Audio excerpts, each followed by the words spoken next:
did it for the love, I did it for the people, I did it for us.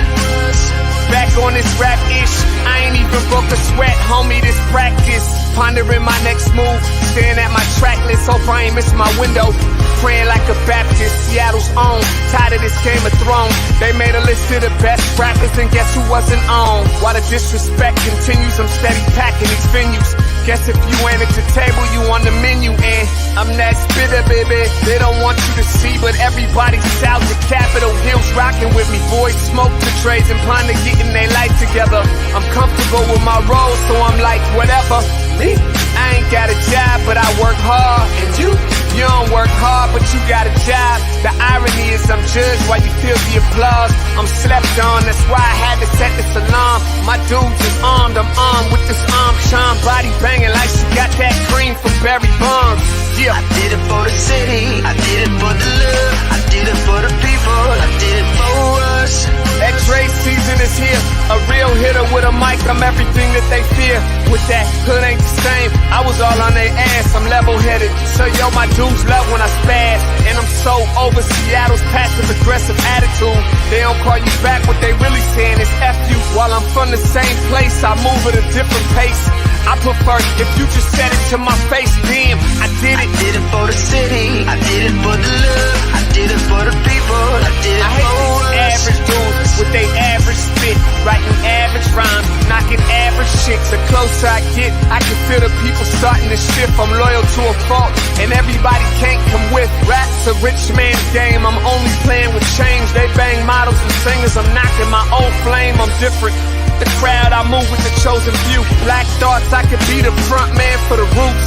No diamonds and gold, I'm on my sticks and stones. If we can see your panty line, you should have on a thong. My team is strong, through this fire we forged a bond. And they already know what it is when I get on to the hearse. Party like it's December 31st. When I'm on my deathbed, I probably cracking my nurse. You ain't got the bars to compete. I'm a verbal athlete, deflating these boys so they say that I cheat. Damn, I did it. I did it for the city, I did it for the love, I did it for the people, I did it for us.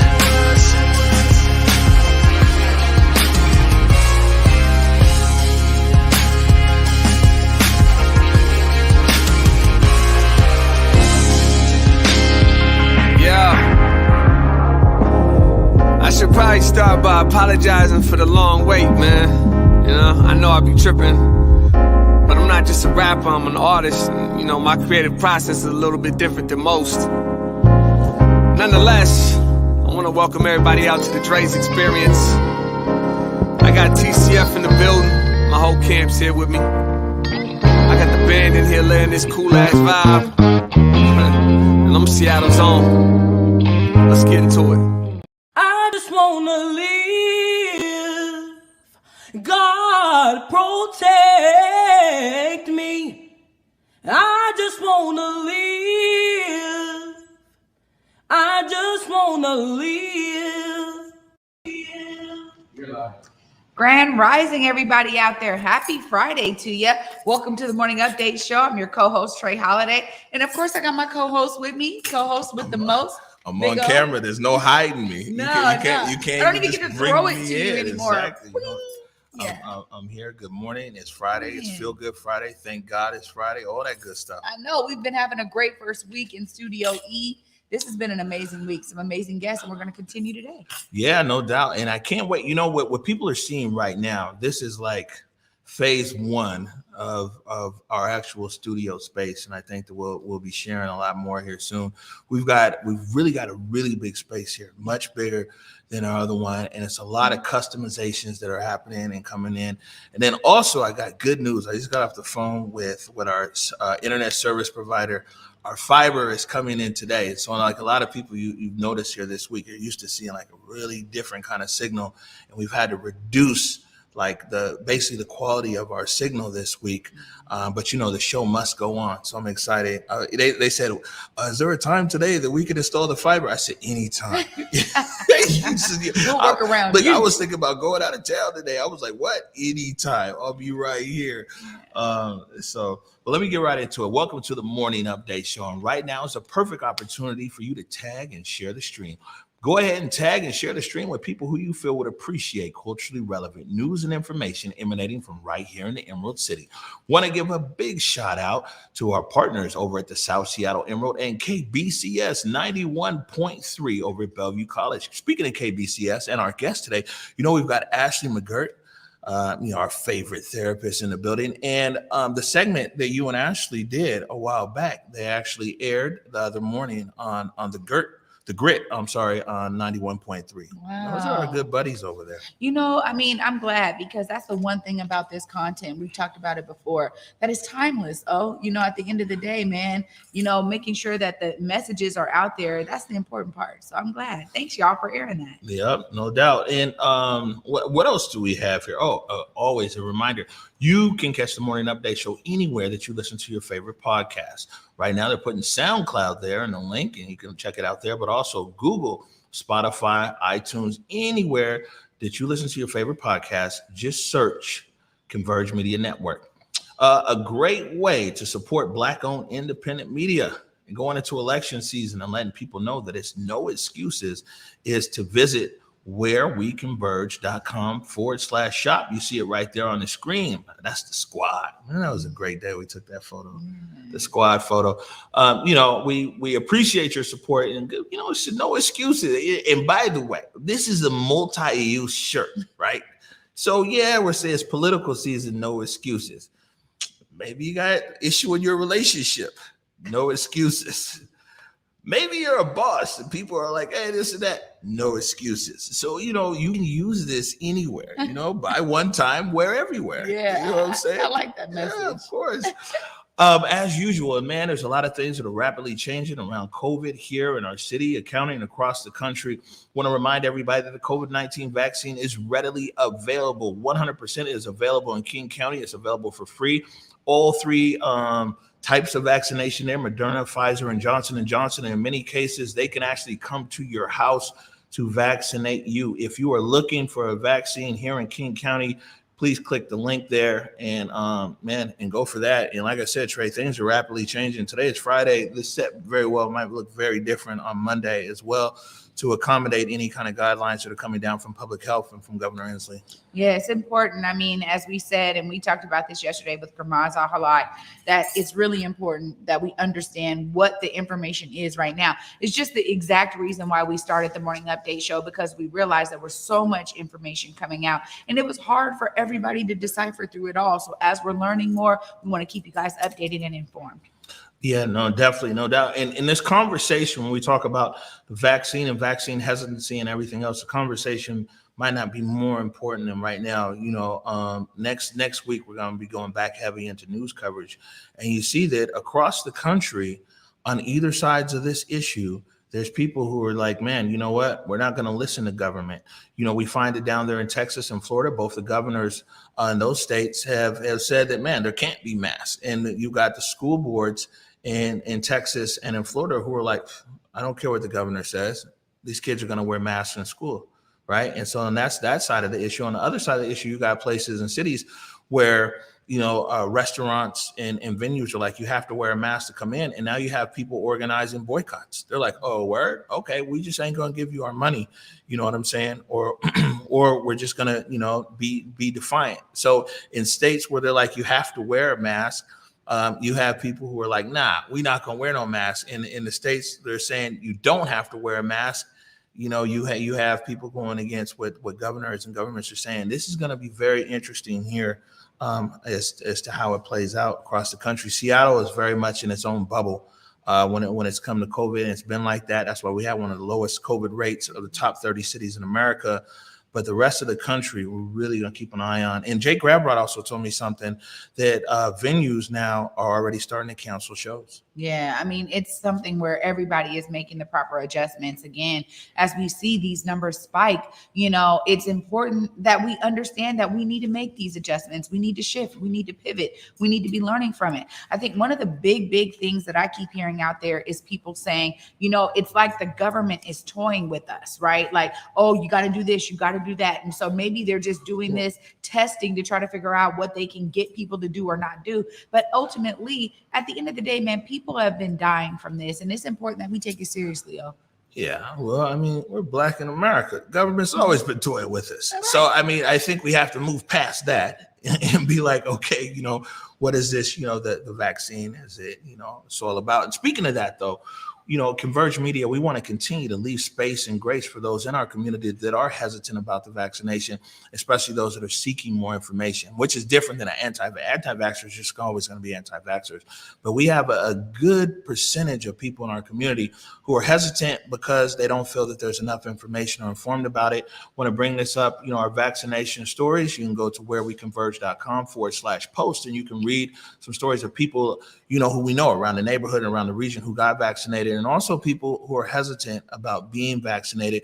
And one of the things that we've come across, and King County Council Member Gurmai Zahalai spoke about yesterday, it's a lot of misinformation out there. Yeah. I mean, he put it out there real clear that, that's the biggest thing that we're dealing with right now is misinformation. And I think as we've seen, with the technology era really booming, a lot of us are getting very specific information through our feeds, right? It's real specific. It's like this algorithm is designed for you to give you information that it thinks you're going to click into. So the ideas around what is misinformation is real. And then really, I got to say, the point you brought up yesterday in terms of like factions being created to do misinformation, to lead us in a certain direction is real. I think what was interesting too about Councilmember Zahalai's statement yesterday about his update on his social media feed was that wasn't like a troll that came through there. Very specific on the information of misinformation, which means that there's just people in the community who are, it's not rumor, they're actively, putting misinformation out there. And I mean, black folks, we catching on every single end. I say it all the time, when America sneezes, black folks catch a cold, we catch pneumonia. Yeah. A lot of times we die, you know what I'm saying? And so things that impact the America in a larger sense, man, the impact on us is always so much more. So we, like I said, we want to leave a lot of space and grace for people in our community. We want to be able to have informed conversations. And one thing Converge is never going to do is we're not going to shame you. You know what I'm saying? We want to be able to educate you more so you can make these informed decisions here. Here we go. Changing the energy here. Our campaign continues. Unbelievable, man. He's the best player in the world. I'm glad he's on my side. And going into a game 7, you want the best player in the world on your side. The backyard got mountains in it. I do not move until my accountant finish. Big mason jars, each one an ounce. I love that ad. Honestly, I love the campaign. You guys go on over to Instagram right now. If you're not already following our guy, Jake Grabrot, please do. We're trying to make sure we get him over the 10,000 benchmark, huge benchmark for any of you who are having, followers on IG. Me and my little 1,300, we're way far from 10K, but follow walk.into.the.light. Get some great imagery and stories out of our guy, Jake Grabrot. Yeah, you got Instagram, D'Amico? Okay. D'Amico probably got thousands of followers. We picking up somebody today. And let me let everybody know. And actually, after this part here, we'll turn the show over to Trey. And Trey's got quite a few interviews here. But we have Ashley McGirt in the building. We got some look at that. Handcrafted motion graphics here. Photo. As well as Deontay Damper.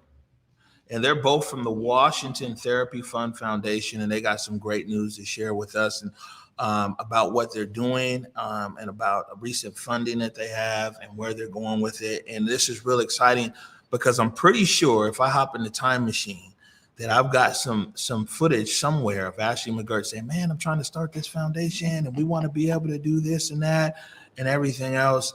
And I'll also say this, before I get out of here is, this week we really wanted to talk to people who've been with us on the long haul for the Morning Update show. Ashley McGirt has been at every single Converge studio.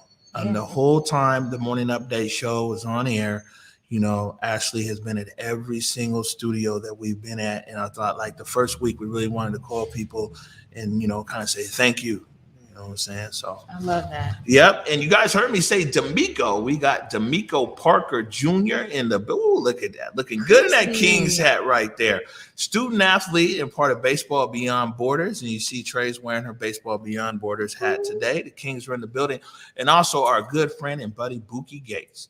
Bookie Gates is here as well. And Bookie and D'Amico are going to update us. The Kings went down there to Florida. They played in the RBI World Series. They came up a little bit short, but man, it was a big deal. It was the first time participating the team from Seattle in 25 years in baseball. And they went down there and they represented well. This is an amazing story. And we have to continue to uplift our young people and uplift programs like Baseball Beyond Borders.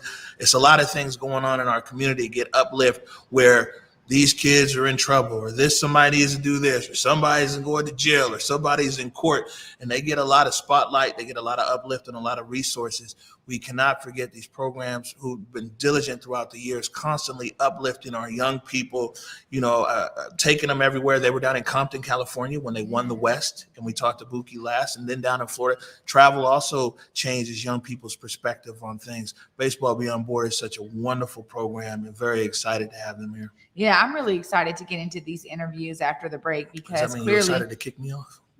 Oh man, I didn't want to say it like that. We gotta make sure we get them, nice and comfortable, Okay. man. That's what it's about. But really, you're right.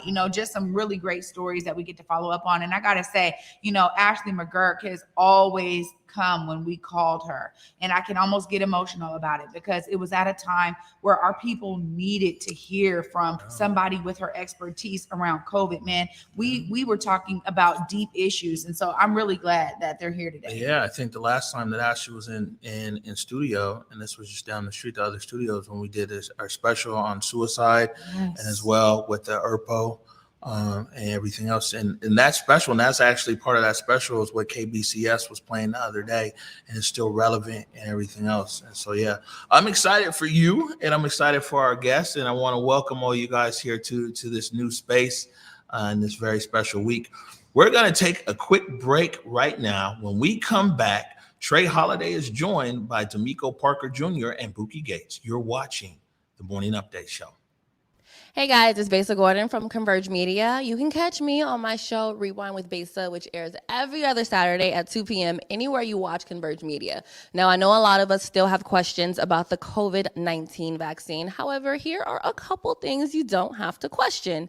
Everyone 12 years and older in Washington State are now eligible for the COVID-19 vaccine. It's free, and you don't even need insurance or citizenship status to get vaccinated. If you still have questions, and I know you probably do, you can visit kingcounty.gov/COVID for additional information. You can also call the King County COVID-19 call center at 206-477-3977 to get COVID-19 and the vaccination questions answered, get translation services if needed, set up an in-home vaccination appointment for yourself or someone you know may not be comfortable at a vaccination site due to a disability, anxiety, or other reasons. Look, with summer being here, now is the time to get all your COVID-19 vaccination questions answered so we can all get out the house and live our best lives again.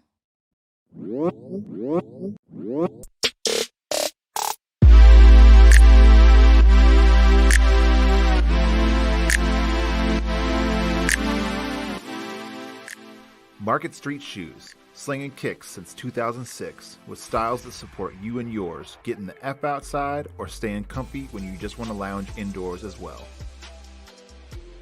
But wait, Market Street Shoes is way more than just a shoe store. Gear up for your next outdoor adventure with apparel and accessories that'll have you looking good on the streets, the trail, or even in your own backyard. With locations in Ballard, Redmond, and online at marketstreetshoes.com, there's undoubtedly a style and size that'll fit your lifestyle.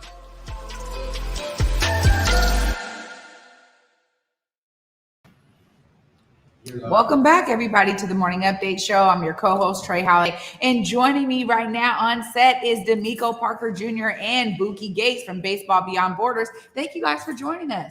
Thanks for having us. Yeah, absolutely. I mean, I got to start off because, young king in the building here. And Bookie said, look, I've been on a lot of times, but we got to get one of our star players to come on here and tell their experience. So I know you guys did a lot this season, right? Just want to hear from you how this experience with Baseball Beyond Borders has affected you personally, D'Amico.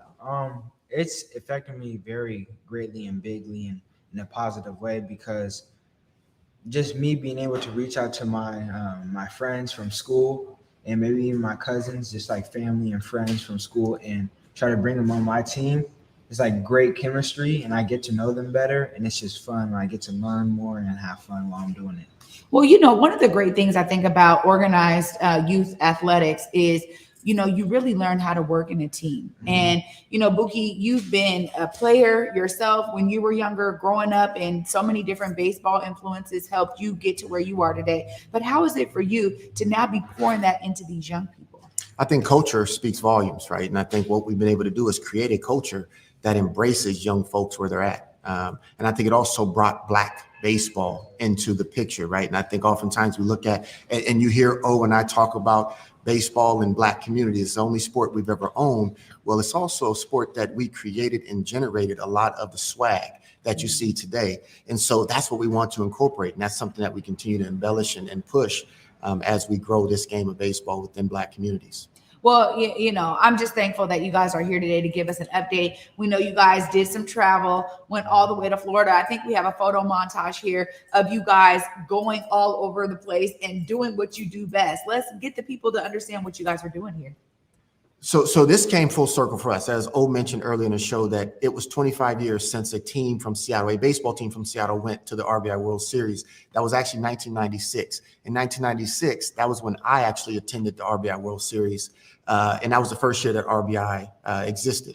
But the biggest piece about this experience was that first game we played across the field was a former student athlete from Baseball Beyond Borders, and Nelson Cooper, who is currently running the Pittsburgh RBI program. So obviously we're doing something right. We're not creating players that are playing in Major League Baseball. Yes, that's the end goal, but we're creating individuals who are now giving back into communities where it's needed most. Wow, that to me is really everything.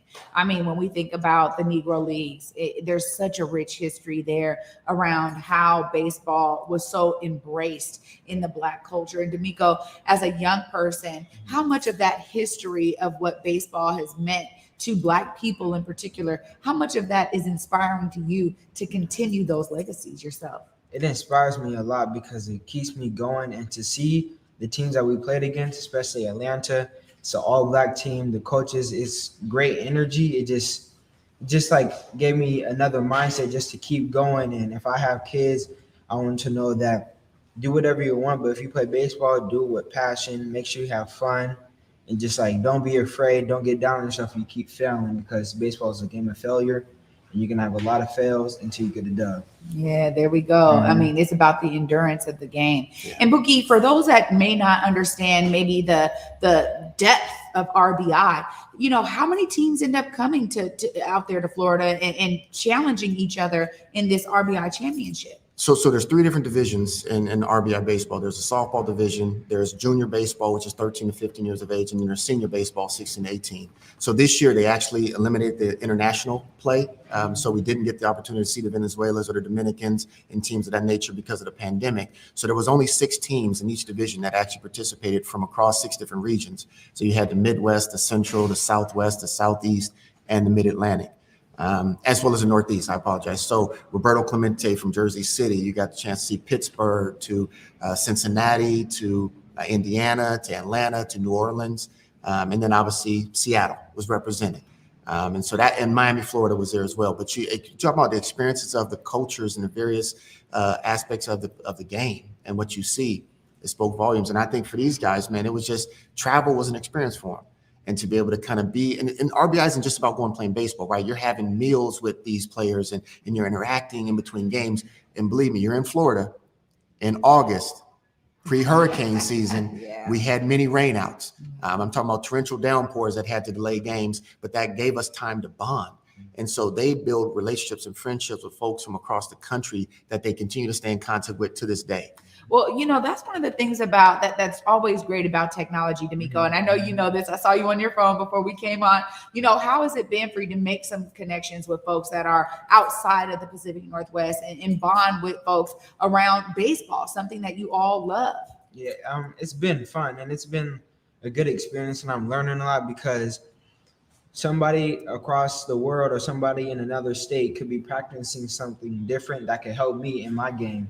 Or I could be teaching them or giving them some advice how I got better at hitting, throwing, whatever I do. And it's just, I mean, I'm expanding my circle of friends and see who's really going to stick with me all the way. You know, that's something that I, as a mother of 2 young sons, I'm experiencing with my 15-year-old who's been playing AAU basketball since 2nd grade and growing with the team. And they've done these kind of travels and been in Florida too with these, you know, been in Vegas with the big tournaments. And so I understand how important athletics can be for a young person. And, you know, I want to ask you guys, it came down to what? Tell us your experience while you were out there. I'll throw this out to both of you. You know, you guys, obviously, you said 6 teams from different regions. How many games did y'all play, and how did it play out for y'all? We played a total of 5 games. So there was like a round robin. Then we went right into the single elimination quarterfinal, semifinal matchup. And we lost that quarterfinal matchup by a walk-off.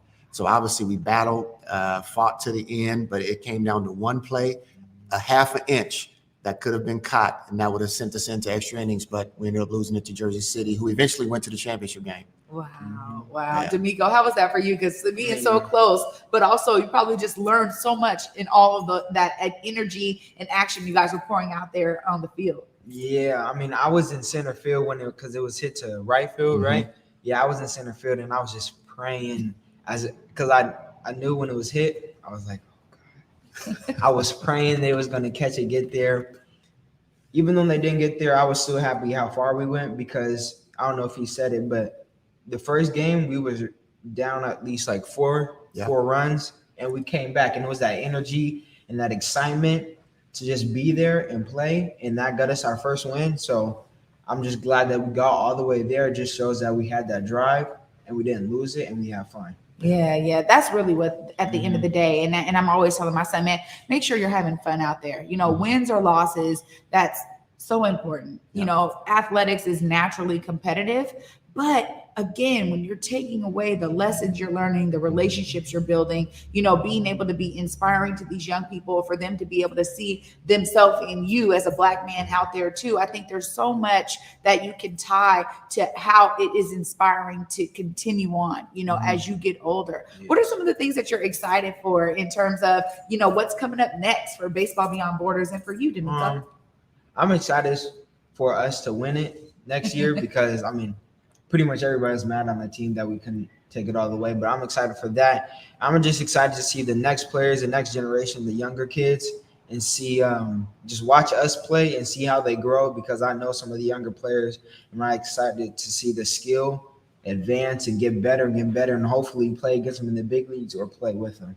Absolutely. And Bookie, what's up next? Because now I'm assuming like the season's over, but a lot of the times, you know, these young folks are training as much as they possibly can. So what really is for you the kind of some of the next steps in terms of facilitating them being able to be out there on the field? Just continue to embrace them, right? And encourage them to train and continue to work out, giving them a platform, working with the younger group of 10, 11, 12-year-olds to kind of allow them to be visible to that presence, but also supporting them in their other endeavors. Right. Many of them are going to go play football now and basketball. And so we as coaches, we as the mentors and community, we want to show up and be present in all aspects of their lives, not just solely because of what we want on the baseball field.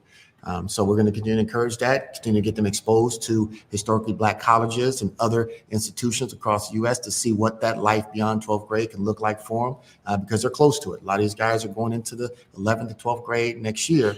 So obviously, what is life going to be like for them in the near future, and giving them that exposure. And shout out to Kyle Lewis, to J.P. Crawford, to Shed Long, to Justin Dunn. Those brothers, man, they supported these guys, right? There's big league players who were texting us, sending us messages, congratulatory, getting on Facebook, getting on Twitter, just to encourage these guys and the efforts that they're putting forth. That says a lot. So now they're going to give back to the younger generation, and that's how you carry it forward. You know what, the cycle of it all is what I really appreciate. And I loved your first answer around the culture, right? And really understanding how instrumental Black folks were to the culture of baseball. I recently had the opportunity to have a really good conversation with Joe Staten. Yes. And he was talking about how you were with him doing baseball and how he was just so proud of what you're doing with BBB. And I think about that cycle, right, of energy. You have heavy roots in this, Bookie. I do. Yeah. I mean, I knew you at Garfield, but I didn't realize how much it continued for you after you left high school, and then the things that now obviously you're doing. So I just got to ask you, when you think about some of the mentors that poured into you, you know, how integral was that in you saying that this is really what I need to be doing and showing up for these young people now? It was so influential. And I think even back to Joe Staten, Joe started RBI in the Seattle chapter, right, with his good friend John Young, who started the national RBI brand. And that was in 1996. At that point, that was a time in which I had this pain point, right, because I was stripped away from my community because we didn't have baseball in Seattle at that point in time, right? It was thriving in the 80s, late 80s, but then the early 90s, it kind of started to fade. And that's when Joe came to the scene and he brought back baseball. And so that pain fueled the passion that we have that now launched us into the purpose, right? So it's this concept of pain, passion, and purpose. And we want to continue to build upon that. That really just shows that baseball is live and well in Black communities, and it's going to continue, particularly in the Northwest, right? It's thriving in other parts of this U.S., but in Seattle, in this Northwest region, baseball is here for the Black community. I gotta say too, before I let you guys go, that had to be something that you really experienced out there, D'Amico, you know, seeing it in the eyes of other teammates, right? All over the country. And like you said, now you're able to build relationships with folks, but you also just saw folks that love it as much as you do. And that had to be inspiring for you. It was inspiring. And when JP Crawford, I think it was JP Crawford, when he sent that video, it was inspiring to me and some of my other players that saw the video, because basically he told us just to keep going, try to take it all the way if you can. If you can't, just keep playing with fun. And that pushed me to also push my teammates, because a lot of times we might have struck out and got down on ourselves. I was like, you can't do that. You got to stay positive, keep going, get them at the next at bat, or go on defense, make a great play. It was just so fun. I met new friends, inspirational, just different mindset. Beautiful thing, man. I'm so glad that you guys were able to come on today and give us an update. It was so important to us to continue in this story. You know, we've been loving all of the energy that Bookie's been bringing in, definitely loving the energy you're bringing today, D'Amico. So thank you so much for joining us. If folks want to get in touch with Baseball Beyond Borders, follow you guys' mission and vision, how do they connect with you all? So you can follow us on all social media platforms at BBB Inner City, or you can visit us on our website, baseballbeyond.org, and just reach out. The community knows about us, right? Tell a friend to tell a friend. You can ask somebody and they'll tell you about us. Amazing. Yes, because you guys are plugged in. Well, thank you guys so much, both of you. Thank you. Appreciate you being here today. Thanks, Trey. Absolutely. You guys stay tuned. After this short break, I am bringing up Ashley McGirt and Deontay Damper from Washington Therapy Fund. You're watching the Morning Update Show. I did it for the city, I did it for the love, I did it for the people, I did it for us. Back on this rap ish, I ain't even broke a sweat, homie, this practice. Pondering my next move, staring at my track list, hope I ain't miss my window.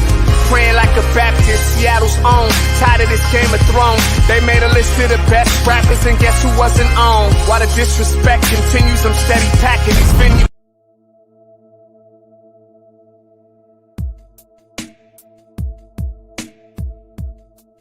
Converge Media produces culturally relevant content for Black and urban audiences.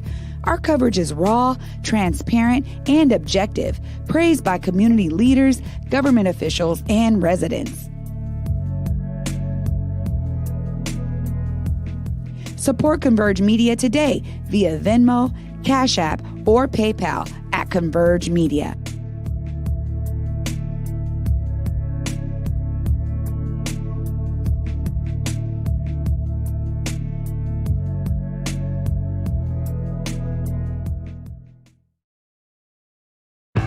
Hey, it's me, downtown Seattle, C-Town.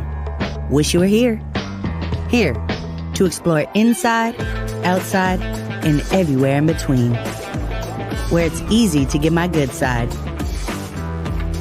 Here, where my rooftops invite you to come early and stay late. Where every view is a postcard, and each night out might be your best night ever. See you soon. Love, C-Town.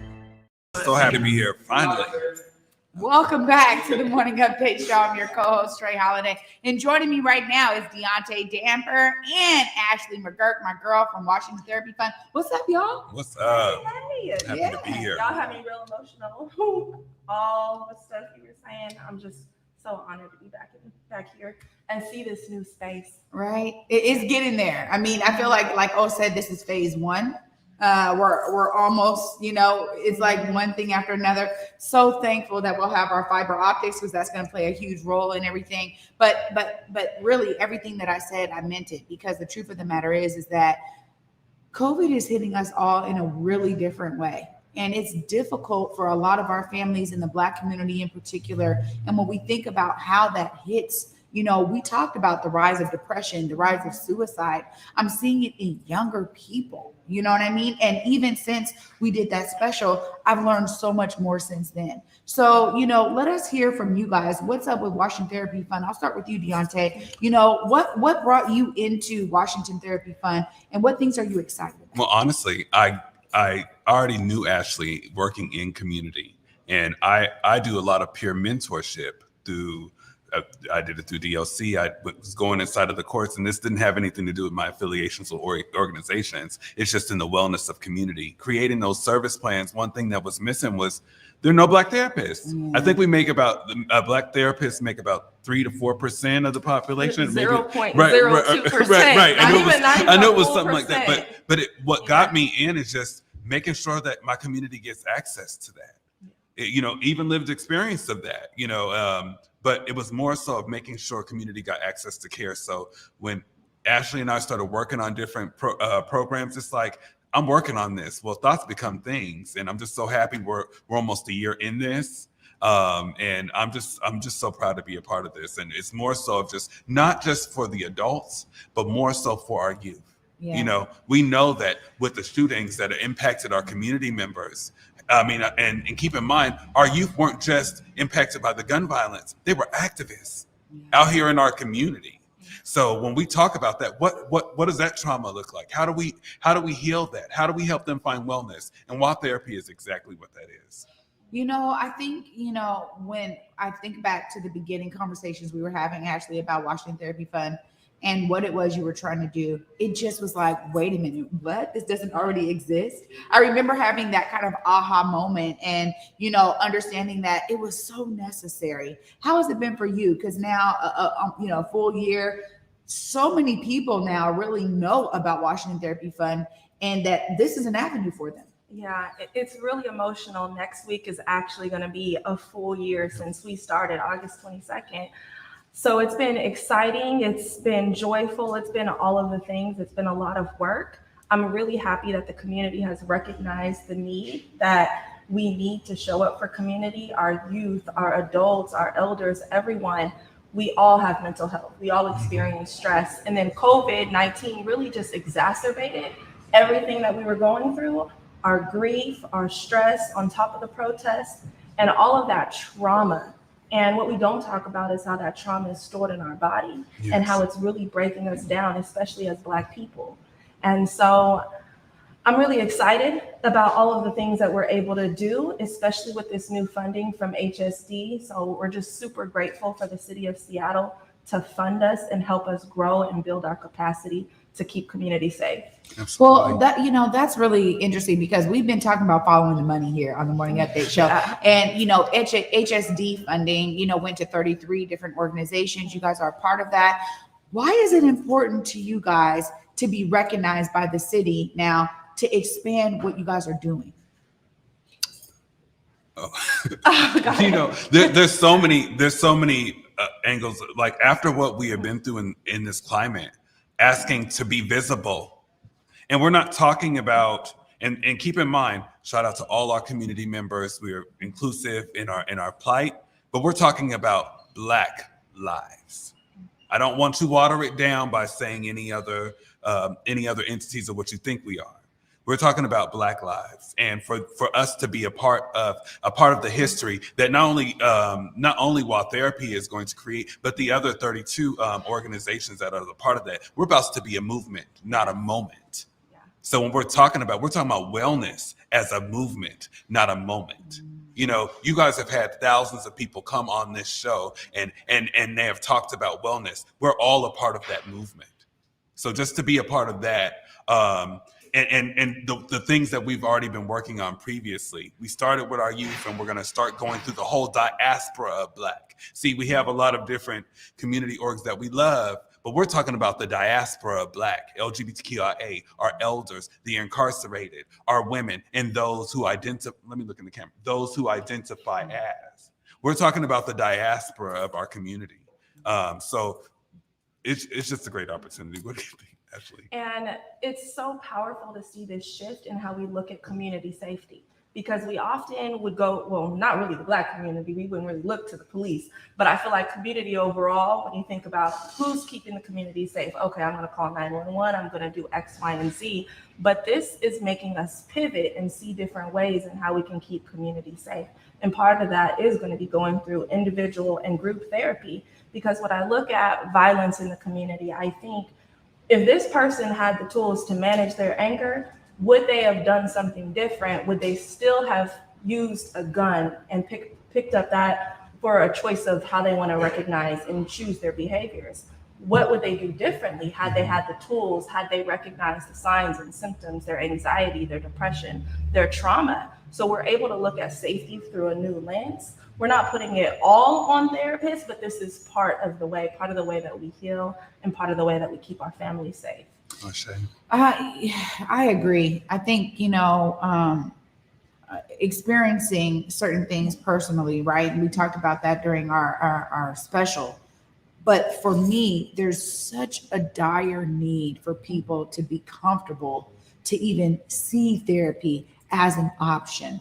And how much of your work at Raw Therapy Fund is really to open up just that door, even a crack, to get people to understand we want you to be cared for in this space. We want you to feel comfortable to get to the place of vulnerability that is necessary for that healing.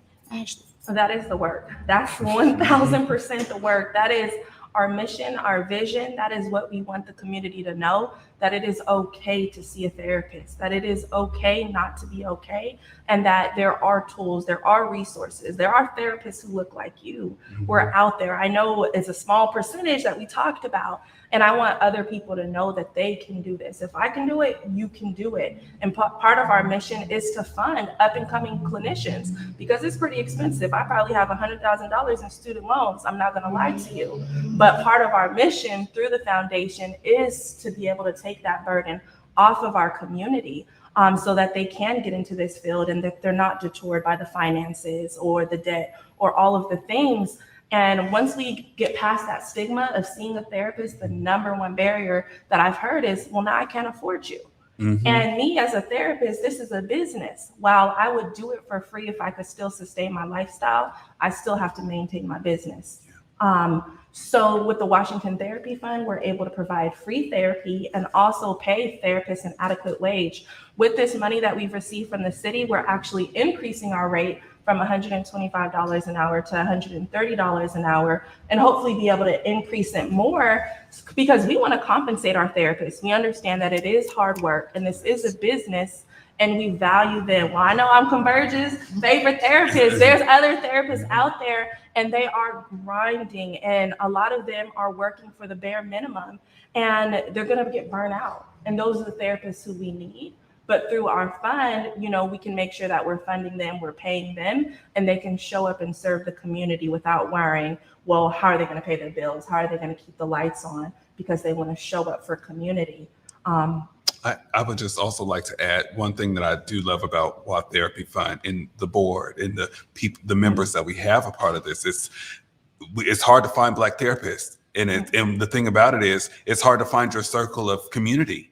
So even in that area of physicians in that space, they see each other. They're able to refer. It's a great way to network with one another as well. And sometimes some people might need a marriage counselor and might not have that. And keep in mind, I'm not a licensed therapist in this space. I'm certified peer support, but at the same time, they're able to find those accesses to that.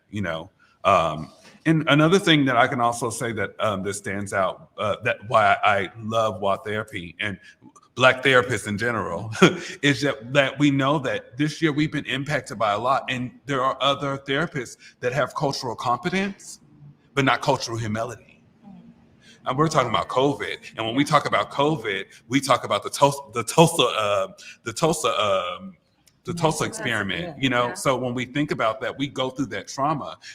The loss of Lorenzo Anderson this past year was a lot for a lot of our community members. That was and the other people that we've lost, that's another trauma. Then you mean to tell me I lost my job? Then you mean to tell me that I'm sitting in the house? Then you mean to tell me that I'm in my house and I don't know how to handle this? So I'm talking about that humility to know where we're at and to help people navigate through that. So, well, I agree. I think so much of it is about, we talk about the term cultural responsiveness, and it gets thrown out in these general ways, but really WA Therapy Fund is exactly what we're talking about when we say cultural responsiveness. One of the things that I think keeps people from going to therapy is they're afraid that person on the other side of the aisle or in that other chair next to, across from them does not have that. And WA Therapy Fund is saying, no, we have people that do understand, that grew up in similar lived conditions as you. Our skin really does do something different in terms of the ways that we are received at a global level. And so it brings in a different level of understanding that allows then for that person to have that rooted cultural responsiveness. So I love how you say the humility of it all, because honestly, so much of it is about them being able to identify how it's affecting them. And then in their clinician way, their trained mind now, you're able to say, no, I understand this because not only am I Black, but also because now I have the tools to help guide you through it. And then my therapy friends have the tools to guide me through it. So I love that there is this cycle of healing happening. There's a lot of great healing happening out there. And actually, I know you've been a part of some of the other ways that folks have been healing, conducting healing circles and looking at different ways to bring community members into healing that may lead them really to understanding they need therapy. How has that been for you, being out there in community and being able to be in different spaces around what it looks like to bring healing to the people? I feel like I'm the bridge. I'm the bridge because I am licensed under the state of Washington. So I have to follow the umbrella of our laws and ethics while also incorporating other community healers who may not be licensed therapists, but they're doing things within the community to help us heal. And so because I utilize a holistic approach, we can bring in things like a Reiki therapist, or I do a lot of work with the amazing Arisha Day at IACT, and we do African-centered healing circles, and I'm able to bring in my clinical skills to that arena while also looking at the ways in which African peoples have healed before, Sigmund Freud stepped on the scene, or the APA was even the American Psychological Association. How were our people healing? How were Native Americans healing? So I feel like I'm the bridge to incorporate the variety of the ways in which our community heals. And also I want to speak to the cultural responsiveness, because that is what our organization is all about. And part of us is we make sure that every clinician who comes on board is vetted. We ensure that they are anti-racist. We ensure that they have skills and competencies to understand what racial trauma is. I provide training to these clinicians if they don't already have it. We refer outside to institutions like the People's Institute, Undoing Institutional Racism, and making sure that they understand these concepts. We also work with clinicians who are not Black, because the reality is there's not enough Black therapists to go around to everyone. And also because we are trained under a Eurocentric ideology, and a lot of our evidence-based practices were done for and by white people, not every Black clinician has the knowledge or the skill sets to really incorporate different trainings around Black people. So we make sure that individuals have those trainings. We bring in the experts. If it's not myself, it's other individuals from the community or across the globe to make sure that all of the clinicians who are going to be serving our community have these skills. You know what? I love that because it doesn't stop with the degree. The education of oneself is so inclusive.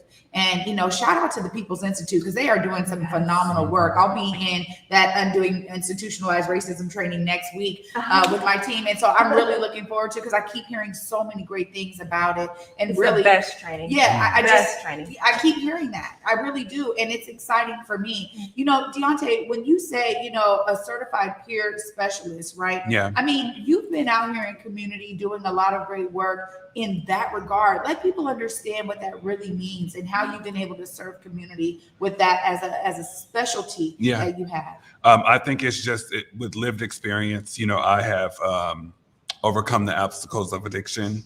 I'm a person in recovery. I'm a person that has been incarcerated. I live with the health disparity myself. And and it's because of that health disparity, it helped change my life. It helped center me in coming back to community and saying, this is what I've learned. How can I assist you? So through that, I started my work at Pocan. That turned into going into doing the grassroots of what Pocan has been doing forever, right? And that's going into the courtrooms. I'm thinking I'm Annalise Keating coming in there with the service plans. And people might think that that's small, but it was such a big deal to be coming full circle and help navigating my people in that space, which led to a position for a couple of years with Department of Corrections. But at the end of the day, it came down to, and even with the other organizations that I've been a part of, but really those setbacks was my setup for my comeback. I left Seattle for a really long time, but coming back, I felt a lot healed. And still in a person who's not perfect, I'm still in the space of still helping to be that compass for community members. And that's whatever navigation looks like. O sees me all the time. I'm always posting housing stuff. I'm always posting this place is hiring because I want to help. I want to show up for my community. We have a lot of people who say they're going to be there, but no different from the organization that I am with now, as well as what you guys are doing. It makes a hell of an impact when you authentically show up because people can see through the BS. Yeah. You know, one of the things I think I really adore about Seattle is this huge, amazing network of Black care. Yeah, absolutely. It comes in the form of all different shapes, sizes, forms, everything, organizations, individuals, institutions, you name it. But I realized when I leave Washington State, I don't see it everywhere, right? Mm-hmm. You have a lot of Black folks still working in silos, not understanding who the players are in the community that are doing great work. And one of the great things about us here is that we do have that understanding. Mm-hmm. We know, we actually experience each other. We grew up together. Our families know each other. I mean, this is a real connectivity. Mm-hmm. And I got to ask you guys, for WA Therapy Fund, WA Therapy Fund is now just a part of this amazing family of Black care. And before I let you go, I just want both of you to be able to speak towards why it's important for you guys to continue on, to expand, to grow in that same mindset of Black care. I'll start with you, Deontay. I think it's really important just to make sure that you are just working on the wellness. I mean, I think that it speaks volumes for our community of where we're coming out of, but it's going to speak even more volumes of where you can go. And to do that, you have to make sure that you're, a wise philosopher once said, how you going to win if you ain't right within? Okay. Miss Lauren Hill, but it's real. And I mean, as we get older, we understand what that looks like. So finding a therapist, or a peer mentor, or being navigated into what your wellness looks like is something that you won't be doing for a temporary time. Your wellness is something that you'll be doing and working on for the rest of your life. And to do that, I think that WA Therapy Fund, again, I say compass, because it's a great way to help navigate you in that direction. What's that one commercial? We got questions, you got questions, we got answers. We don't have all the answers, but we'll help you figure out to navigate you through that space. So WA Therapy Fund is an essential compass for Black community. Amazing. Ashley. Yeah. Sorry, I talked too much. No, it was wonderful. Quoting the great philosopher. Go ahead. But we've never collectively healed. One of my mentors, Dr. Joy DeGruy, she really talks about post-traumatic slave syndrome and this legacy of healing from American chattel slavery, how no one ever sat down the free Black people after they had just watched their brothers and sisters be lynched. And then we had Jim Crow, then we had mass incarceration, and all of these things that we've been witnessing still to this day. I mean, they found Kendrick Johnson's body with his organs missing, wrapped in a mat. So these are things that are happening present day in our community. George Floyd is screaming out for his mother for 9 minutes while being choked by a police officer. This is vicarious trauma. This is secondary trauma. This is trauma in general. And so we never really sat down our community like, hey, how did you process that? How did your body process it? Because it becomes so normalized to us as Black people. Yes. You know, we've seen Eric Garner get choked to death. So it's just like, it's normalized, but it's breaking down our bodies and it's killing us. I did hospice therapy for a number of years, and the majority of my hospice patients who were Black and brown, they were on hospice from like 30 to 50 years of age. That was their median lifespan, passing away from chronic stress-related illnesses. Meanwhile, my white hospice patients were living well into their hundreds. They are having longer lives. And when I look at a culmination of their lifespan, I see unprocessed trauma, I see depression, I see anxiety, I see untreated mental illness. And there's this huge stigma in our community around mental illness, mental health, because of the way we have been treated overall. I mean, they practice lobotomies on Native Americans and African American people. So we're very distrusting of the system, especially as we talk about vaccinations, the Tuskegee experiment. There's a whole medical apartheid that has occurred. So I recognize that I'm working within an oppressive system from the inside to dismantle it and decolonize. And I use that with respect to our indigenous people and how we are really just uprooting the normalization that white is the norm and that this is the way that we have to treat and we have to heal, because there's different ways of healing. And so the Washington Therapy Fund Foundation really acknowledges that and really wants to ensure that our community is healing. And there's a variety of ways that we do that. You know, I'm an eclectic therapist, so I use a number of different modalities. We have a whole team that uses different approaches and ways, but the reality is we've never really sat down and healed. So that's why this is necessary. This is why we are so grateful for the funding and our amazing, generous donors. We wouldn't be here without you. We are completely 100% community funded. This is how we've been able to provide free therapy, how we've been able to pay therapists and hire staff. We're in the process of hiring. We have currently open 2 amazing positions. We're looking for an administrator and an administrative assistant. So definitely reach out to us if you have the skill sets and you want to work with our organization, because we need you. Wow. Yes. I mean, you guys just phenomenal. You know, really, I'm so inspired by this work, and I'm so inspired by the spark to make it happen and to make it happen for Black community. If folks do want to catch up with Washington Therapy Fund and maybe apply for one of those amazing positions, how do they find you guys?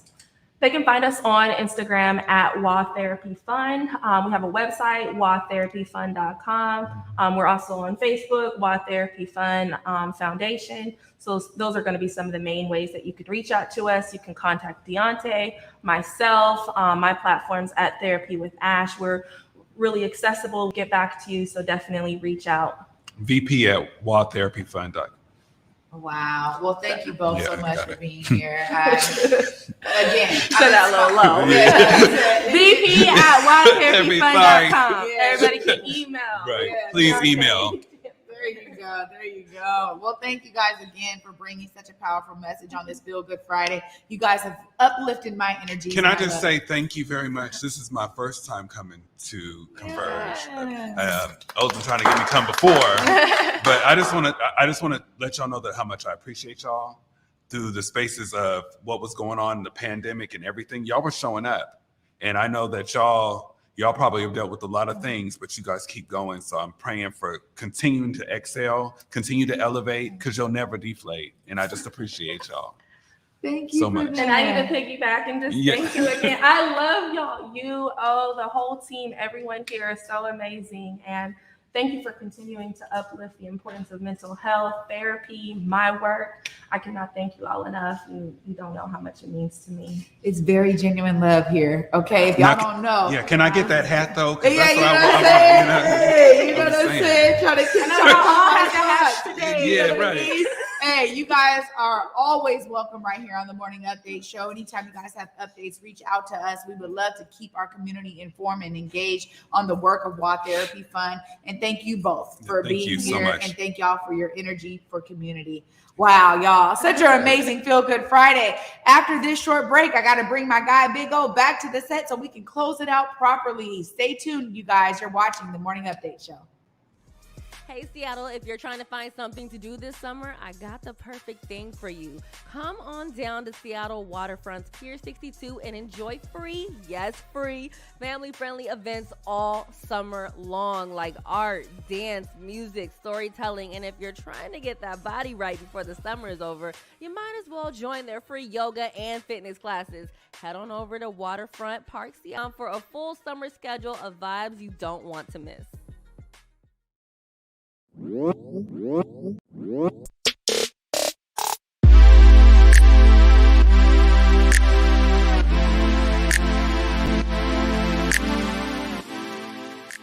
Market Street Shoes, slinging kicks since 2006 with styles that support you and yours, getting the F outside or staying comfy when you just want to lounge indoors as well.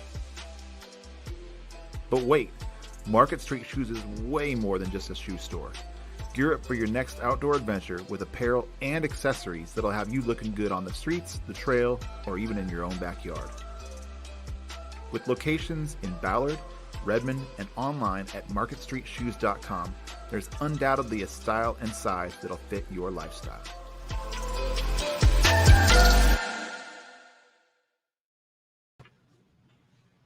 Welcome back, everybody, to the Morning Update Show. Trey Holiday here and Big O, man. Amazing Feel Good Friday. Nah, this is a real feel good Friday for real. I really like though too is like how we've been intentional on Friday. Yeah, it's always gonna be some drama in City Hall. You know what I'm saying? It's always gonna be something. But this was really Feel Good Friday came out of us protecting our mental space and our mental health, you know, because it'd be a week of just being affected by so many things, a lot of times directly or even indirectly would be affected. And we want to be able to protect our space going into the weekend. You know what I'm saying? I didn't get a recommendation from our therapist, but I'm sure our therapist would agree that making space for yourself is important. So a great show today. Yeah, you know what? Really great show. And I think you're right, man. Every time that we can uplift this amazing work happening in community, it's important. I think this whole week has really been dedicated to feel good stories, man, with all these amazing guests we've had on. I mean, us embodying Marcus Garvey's energy this week. It's been amazing first week in Studio E. It has. And it's just been an amazing, I would just say myself, an amazing week altogether. We were all together at the WSAJ award ceremony up there at the top of the Columbia Tower Club. A real special moment. Everybody that, you know, so many meaningful people in my life that were there that night, including you. Yeah. You know what I'm saying? We had a good time there. You know, the studio's coming together. Yeah. Looking forward to it, man. We got a lot more things to do right here in Studio E. It's gonna be all the way right when we get it all the way live. Yeah. So also I'm shooting some more episodes of Off the Clock this weekend, and so we're gonna start releasing those. I think you're episode number 1. Right on. So we'll put that out. A few programming notes here is today at 5 o'clock, the Rewind with Besa returns. It's dope, you know what I'm saying? I talked to Besa last night, and Besa was like, yo, she's just charged up. She said, man, I might just be dropping these more and more. Man, I said, go for it. You know what I'm saying? We're here to uplift and support and push. So 5 o'clock today, the Rewind with Besa. And then also tomorrow, the 21st, there's this event. Put this up. Joe Brazil. You can tell us about it. Yeah, Joe Brazil. I mean, shout out to his life and legacy, celebrating the 94th birthday of him and all that he brought musically to the community. There's going to be some great folks out there, speakers, performers. You got, you know, food. always a good time when you can have that amazing mix. And so shout out to everybody who's been behind the scenes to put that together. I know it's going to be a beautiful event. All right, good stuff. We're overtime, Trey Holiday. Looks like about 2 minutes, which isn't bad for a Friday. Any last words before we get out of here? I'm just inspired, you guys. Always inspired to see myself as part of the solution, wanting you guys to see yourself as a part of the solution. Clearly, WA Therapy Fund has done so. Clearly, Baseball Beyond Borders has done so. One of the things that I love so much about the Morning Update show is we keep bringing people on here that really should be inspiring you all to find a way to see yourself as a part of the solution.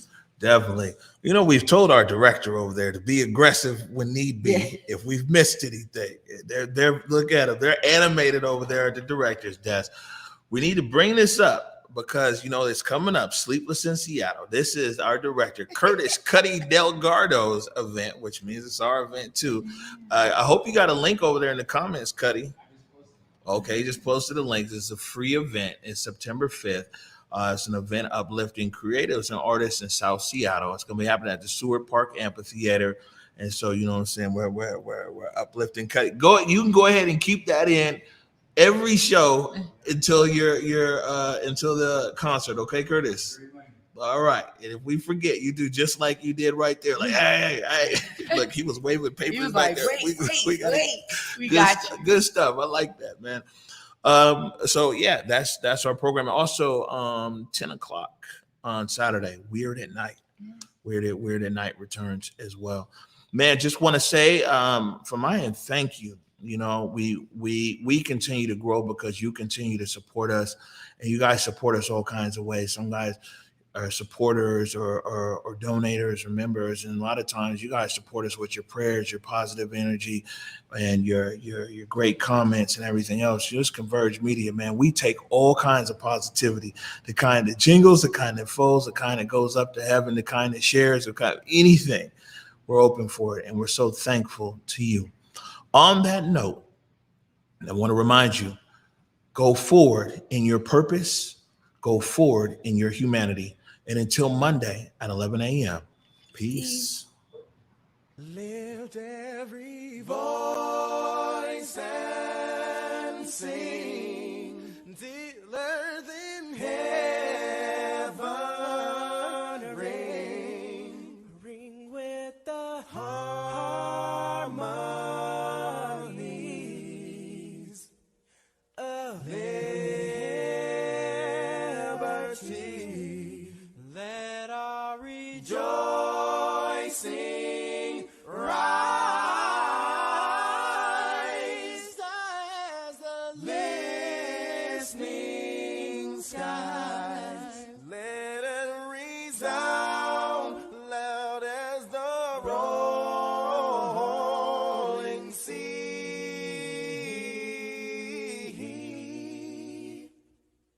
Sing a song full of the faith that the dark past has taught us. Sing a song full of the hope that the present has brought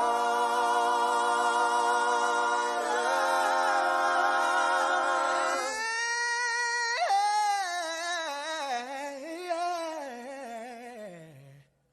Facing the rising sun.